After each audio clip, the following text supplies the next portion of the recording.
Perkenalkan, nama saya Servia Albiazan, NIM 1833013 dari jurusan Farmasi. Di sini saya akan menjelaskan video tentang pelayanan informasi obat hiperhidrosis. Hiperhidrosis atau yang lebih dikenal dengan keringat berlebihan, di mana suatu produksi keringat ini keluar secara berlebihan tanpa melakukan aktivitas fisik seperti olahraga atau berada di dalam udara yang kedap.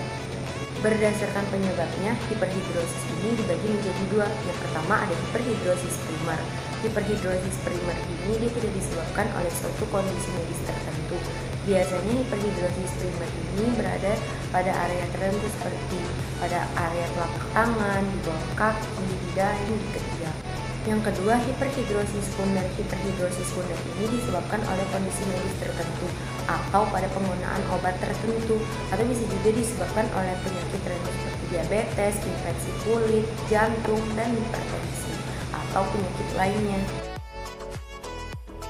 Untuk pengobatan hiperhidrosis, yang pertama dapat diberikan obat antiperspiran. Obat ini mengandung aluminium klorida yang dapat menghambat kelenjar keringat yang keluar secara berlebihan.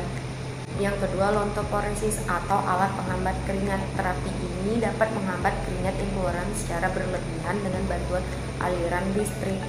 Biasanya sebagian penderita membutuhkan 6-10 kali terapi. Awalnya, terapi ini dilakukan 2-3 kali dalam seminggu dengan waktu 20-40 menit. Yang ketiga, penyuntikan botulinum toksin. Penyuntikan botok ini dapat menghambat saraf yang menghasilkan keringat secara berlebihan. Biasanya penyuntikan botok ini dapat bertahan hingga 12 bulan, sehingga harus diulangi kembali penyuntikan botok ini. Kemudian efek samping yang terjadi biasanya kelemahan otot. Yang keempat, terapi microwave. Terapi ini mengalirkan energi gelombang mikro untuk menghancurkan kelenjar keringat yang keluar secara berlebihan secara sementara. Pada terapi mikro ini, efek yang ditimbulkan terasa tidak nyaman dan sensasi perubahan pada kulit. Yang kelima, dilakukan operasi. Operasi ini dapat berguna untuk mengangkat kelenjar keringat yang keluar secara berlebihan. Pengangkatan ini pun dilakukan jika kelenjar keringat yang dikeluarkan secara berlebihan pada area ketiak. Untuk mengendalikan kelenjar keringat yang keluar secara berlebihan pada area tangan, dokter dapat melakukannya dengan simpatektomi. Tetapi proses simpatektomi ini tidak boleh dilakukan pada saat hiperhidrosis terjadi pada area kepala atau area leher.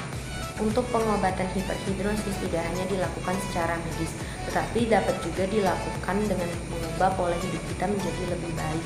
Dapat dilakukan dengan mandi setiap hari dengan air bersih, kemudian memakai sepatu dan kaos kaki yang berbahan katun, melakukan relaksasi seperti yoga, menggunakan baju yang bersih, juga dilakukan dengan perubahan pola makan dalam sehari-hari yang menjadi lebih baik.